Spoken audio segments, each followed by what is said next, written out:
As Americans, we like to think that we're not subjected to propaganda from our own government, certainly that we're not subjected to propaganda that's trying to drag the country into war, as in the case of setting the stage for the invasion of Iraq. Saddam Hussein recently sought significant quantities of uranium from Africa. There is no doubt that Saddam Hussein now has weapons of mass destruction. Weapons of mass destruction. Botulinum, VX, sarin, nerve agent. Iraq and Al-Qaeda. Al-Qaeda. Iraq and Al-Qaeda. Terrorism. Cyber attacks. Nuclear program. Biological weapons. Cruise missiles, ballistic missiles. Chemical and biological weapons. Iraq has weapons of mass destruction. President Bush has said Iraq has weapons of mass destruction.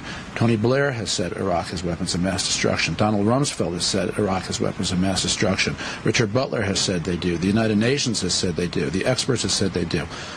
Iraq says they don't. You can choose who you want to believe. The war propaganda function in the United States is finely tuned, it's sophisticated, and most of all, it blends into the media terrain. The White House says it can prove that Saddam Hussein does have weapons of mass destruction, claiming it has solid evidence. The White House insisted again today it does have solid evidence that Saddam Hussein is hiding an arsenal of prohibited weapons. It's necessary to provide a drumbeat media echo effect. They might fight dirty, using weapons of mass destruction, chemical, biological, or radioactive. There are ties between Saddam Hussein and Al-Qaeda. Anthrax, smallpox. Dirty bomb. Dirty bomb. Iraq Al-Qaeda connection. Saddam Hussein and Al-Qaeda share the same goal. They want to see, both of them want to see Americans dead. And I was very struck by the acceptance, the tone of most of the media coverage as the sabers were rattled, as the invasion of Iraq gradually went from possible to probable to almost certain. The president essentially giving Saddam 48 hours to get out of Dodge. War now seems all but inevitable. Short of a bullet to the back of his head or he leaves the country, war is inexorable. Well, I think that's exactly right. War is inevitable, and it is approaching inexorably. Is war with Iraq inevitable right now? I think it's 95% inevitable. You, at this point, right now, tonight, don't see any other option but war. Do you? I'm asking you, Ambassador. I agree. I don't think there's a viable option for the administration at this point. We're way too far out front in this. Send us over there, guys. Let's get on with it. Let's get it over with. Showdown Iraq. If America goes to war, turn to MSNBC and the experts. And in many ways, the U.S. news media were equal partners with the officials in Washington and on Capitol Hill in setting the agenda for war. We'll take you there. MSN. And although it's called the liberal media, one has a great deal of difficulty finding an example of major media outlets in their reporting challenging the way in which the agenda setting for war is well underway. And when that reporting is so much a hostage of official sources, that's when you have a problem. U.S. officials tell CNN. Bush officials says that analysts say. Pentagon officials tell us. According to U.S. intelligence, often we're encouraged to believe that officials are the ones who make news.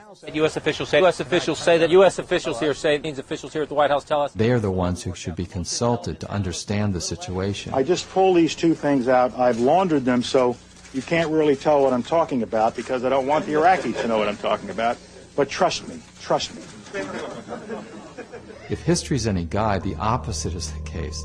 The officials blow smoke and cloud reality rather than clarify. We will, in fact, be greeted as liberators. The notion that it will take several 100,000 U.S. troops to provide stability in post-Saddam Iraq are wildly off the mark. So the money's going to come from Iraqi oil revenue, as everyone has said. They think it's going to be something like $2 billion this year. They think it might be something like 15, 12 next year. A country that can really finance its own reconstruction and relatively soon. National Security Advisors Ken Edelman and Richard Pearl, early advocates of the war, said the war would be a cakewalk. The sources that have deceived us so constantly don't deserve our trust. And to the extent that we give them our trust, we set ourselves up to be scammed again and again.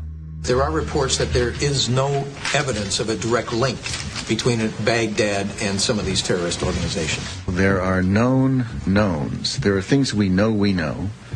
We also know there are known unknowns. That is to say, we know there are some things we do not know. But there are also unknown unknowns. The ones we don't know, we don't know. Excuse me, but is this an unknown unknown? I'm not. Several unknowns, and I'm just wondering. I'm not going to say which it is. Mr. Secretary, I'm right here. I'm right here. In the run-up to the war in Iraq, the failure of mainstream news organizations to raise legitimate questions about the government's rush to war was compounded by the network's deliberate decision to stress military perspectives before any fighting had even begun. We've got generals, and if you ask them about the prospects for war with Iraq, they think it is almost certain. CNN's use of retired generals as supposedly independent experts reinforced a decidedly military mindset, even as serious questions remained about the wisdom and necessity of going to war. Often journalists blame the government for the failure of the journalists themselves to do independent reporting. But nobody forced the major networks like CNN to do so much commentary from retired generals and admirals and all the rest of it.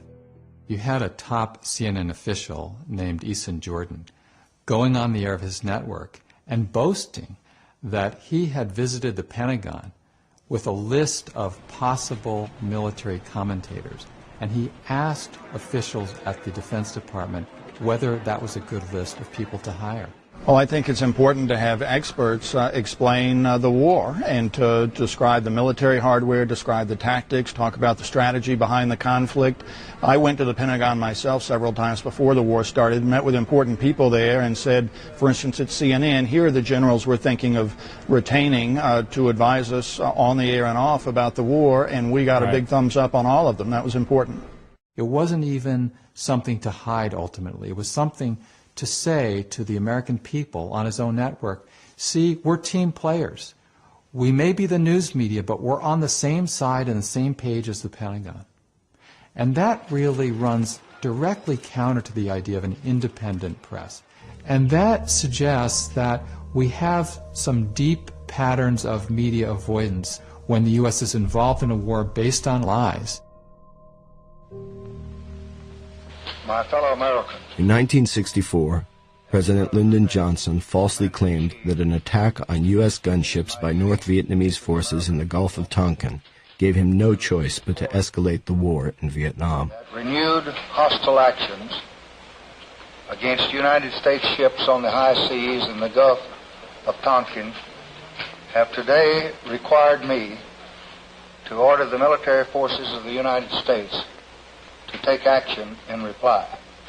Routinely, the official story is a lie, or a deception, or a partial bit of information that leaves out key facts. In international waters in the Gulf of Tonkin, destroyers of the United States Navy are assigned routine patrols from time to time. Sunday, August the 2nd, 1964, the destroyer Maddox was on such a patrol. Shortly after noon, the calm of the day is broken as general quarters sound.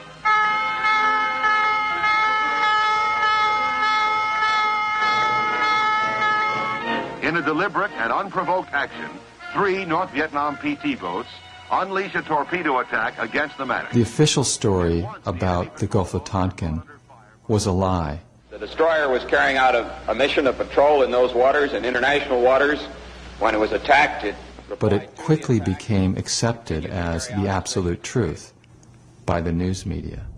And because of the press's refusal to challenge that story, it was much easier for Congress to quickly pass the Gulf of Tonkin resolution, which was pivotal because it opened the floodgates to the Vietnam War.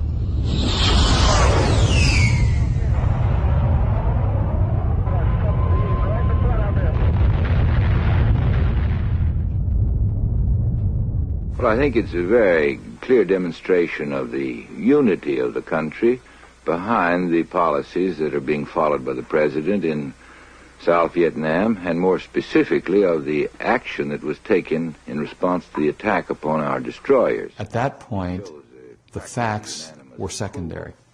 In the case of the Washington Post reporting, I asked more than 3 decades later, whether there had ever been a post-retraction of its reporting on the Gulf of Tonkin events.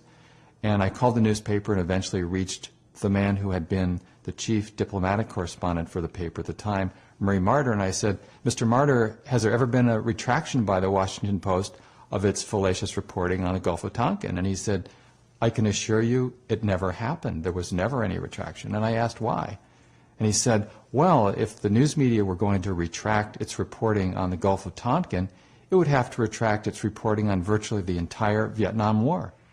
Fast forward a few decades, you have President George W. Bush saying that to an absolute certainty there were weapons of mass destruction in Iraq, and that intelligence sources told him that clearly, which was not at all the case. Secretary of State Powell will present information and intelligence about Iraq's illegal weapons programs, its attempts to hide those weapons from inspectors, and its links to terrorist groups. The failure of American news media to check government distortion reached new heights when, on the eve of war, the highly respected Secretary of State Colin Powell appeared before the United Nations to make the case that there were weapons of mass destruction in Iraq. Saddam Hussein's intentions have never changed. He is not developing the missiles for self-defense. These are missiles that Iraq wants in order to project power, to threaten, and to deliver chemical, biological, and, if we let him, nuclear warheads. Today, Secretary of State Powell brought the United Nations Security Council the administration's best evidence so far. After Colin Powell's speech to the UN, immediately the U.S. press applauded with great enthusiasm. Did Colin Powell close the deal today in your mind for anyone who has yet objectively to make up their mind?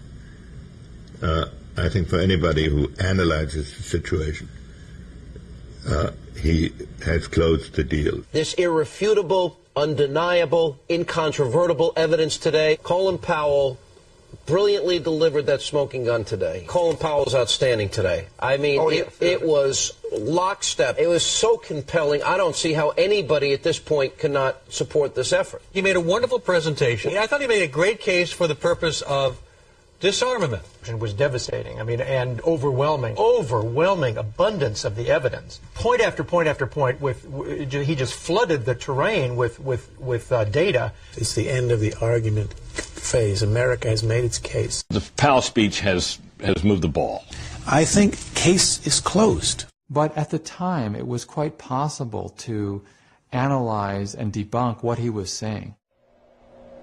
Whereas the British press and other international news sources immediately raised legitimate questions about the accuracy of Powell's presentation.